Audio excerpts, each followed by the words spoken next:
Item ಯಾವುದೇ ಇರಲಿ try ಮಾಡಿ ಆಚಿ ಚಿಕನ್ ಮಸಾಲಾ. ಮೈಸೂರಿನಲ್ಲಿ ಕ್ಷುಲ್ಲಕ ಕಾರಣ ಐವರಿಗೆ ಚಾಕು ಇರಿತ ಆಗಿದೆ. ಮೈಸೂರು ಜಿಲ್ಲೆಯ ಗುಂಗ್ರಾಲ್ ಛತ್ರದಲ್ಲಿ ಭೀಕರ ಘಟನೆಯೊಂದು ನಡೆದಿದೆ.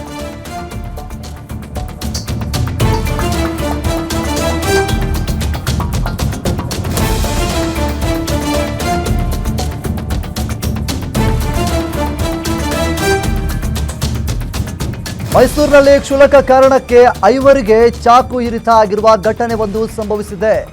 ಮೈಸೂರು ಜಿಲ್ಲೆಯ ಗುಂಗ್ರಾಲ್ ಛತ್ರದಲ್ಲಿ ಈ ಭೀಕರ ಘಟನೆ ನಡೆದಿದೆ. ಆಟೋಗೆ ಕ್ಯಾಂಟರ್ ಟಚ್ ಆಗಿ ಆರಂಭವಾಗಿರುವಂತಹ ಗಲಾಟೆ ಇದು. ಆಟೋ ಕಿರಿಕನ್ನ ಬಿಡಿಸೋದಕ್ಕೆ ಹೋದಂತಹ ಅಲ್ಲಿದ್ದಂತಹ ಐವರಿಗೆ ಚಾಕುವಿನಿಂದ ಹಿಡಿದಿದ್ದಾರೆ ಕಿಡಿಗೇಡಿಗಳು. ಕಿರಣ್, ಹರೀಶ್ ಸೇರಿದಂತೆ ಐವರಿಗೆ ಗಾಯಗಳಾಗಿದೆ. ಹೀಗಾಗಿ ಗಾಯಗಳಾಗಿರುವಂತಹ ಐವರಿಗೆ ಮೈಸೂರಿನ ಆಸ್ಪತ್ರೆಯಲ್ಲಿ ಚಿಕಿತ್ಸೆಯನ್ನ ನೀಡಲಾಗ್ತಾ ಇದೆ. ಇದರಿಂದ ರೊಚ್ಚಿಗೆದ್ದಂತಹ ಗ್ರಾಮಸ್ಥರಿಂದ ಮನಬಂದಂತೆ ಗೂಸ ಕೊಟ್ಟಿದ್ದಾರೆ, ಹಿಗ್ಗಾಮುಗ್ಗಾ ಹೊಡೆದಿದ್ದಾರೆ. ಆಟೋದಲ್ಲಿದ್ದ ಐವರು ಏನಿದ್ದಾರೆ ಮದ್ಯಪಾನ ಮಾಡಿದ್ರು ಅಂತೇಳಿ ಗೊತ್ತಾಗಿದೆ.